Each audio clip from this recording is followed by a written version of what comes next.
ಶಿಕ್ಷಣ ಕ್ಷೇತ್ರದಲ್ಲಿ 36 ವರ್ಷಗಳ ಸುದೀರ್ಘ ಹಾಗೂ ಸಾರ್ಥಕ ಸೇವೆ ಸಲ್ಲಿಸಿ ಸೂರಿ ಮಾಸ್ಟರ್ ಎಂದೇ ಚಿರಪರಿಚಿತರಾಗಿದ್ದ ಕುಮಟಾದ ನಿವೃತ್ತ ಶಿಕ್ಷಕ ಕೃಷ್ಣ ಗಣಪತಿ ಭಟ್ ಸೂರಿ ಅವರು ಇತ್ತೀಚೆಗೆ ತಮ್ಮ 94ನೇ ವಯಸ್ಸಿನಲ್ಲಿ ನಿಧನರಾದರು. ಬಾಳೆಕೊಪ್ಪ, ಹೆಗ್ಗರಣಿ, ತೆರ್ನಮಕ್ಕಿ ಹಾಗೂ ಕುಮಟಾ ಪ್ರಾಕ್ಟೀಸಿಂಗ್ ಸ್ಕೂಲ್ಗಳಲ್ಲಿ ಶಿಕ್ಷಕರಾಗಿ ಸೇವೆ ಸಲ್ಲಿಸಿದ್ದ ಸೂರಿ ಮಾಸ್ತರರು ತಮ್ಮ ವೃತ್ತಿ ಜೀವನದುದ್ದಕ್ಕೂ ವಿದ್ಯಾರ್ಥಿಗಳಲ್ಲಿ ಶಿಸ್ತು, ಸಂಸ್ಕಾರ, ನೈತಿಕತೆ ಹಾಗೂ ಜೀವನ ಮೌಲ್ಯಗಳನ್ನು ಬೆಳೆಸುವಲ್ಲಿ ಮಹತ್ವದ ಪಾತ್ರ ವಹಿಸಿದರು. ಕರ್ತವ್ಯನಿಷ್ಠೆ, ಪ್ರಾಮಾಣಿಕತೆ ಹಾಗೂ ಬದ್ಧತೆಯಿಂದ ಕಾರ್ಯನಿರ್ವಹಿಸಿದ ಅವರು ವಿದ್ಯಾರ್ಥಿಗಳು, ಪಾಲಕರು ಹಾಗೂ ಸಹೋದ್ಯೋಗಿಗಳ ಪ್ರೀತಿ ಮತ್ತು ಗೌರವಕ್ಕೆ ಪಾತ್ರರಾಗಿದ್ದರು.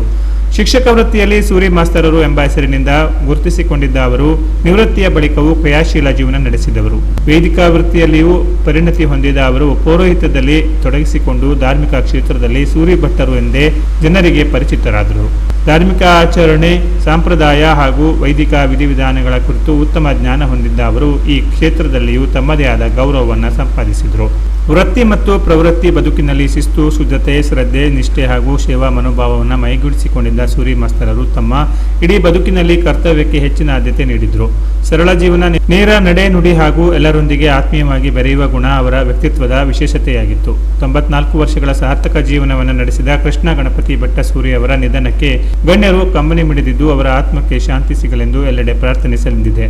ಮೃತರು ಮಗ ಗಣಪತಿ ಭಟ್ ಸೂರಿ, ರವೀಂದ್ರ ಭಟ್ ಸೂರಿ ಹಾಗೂ ಮಗಳು ಭಾರತಿ ಭಟ್ ಹಾಗೂ ಅಪಾರ ಬಂಧು ಮಿತ್ರರನ್ನಾಗಲಿದ್ದಾರೆ. ಕೆನರಾ ಪ್ಲಸ್ ನ್ಯೂಸ್, ಕುಮಟಾ.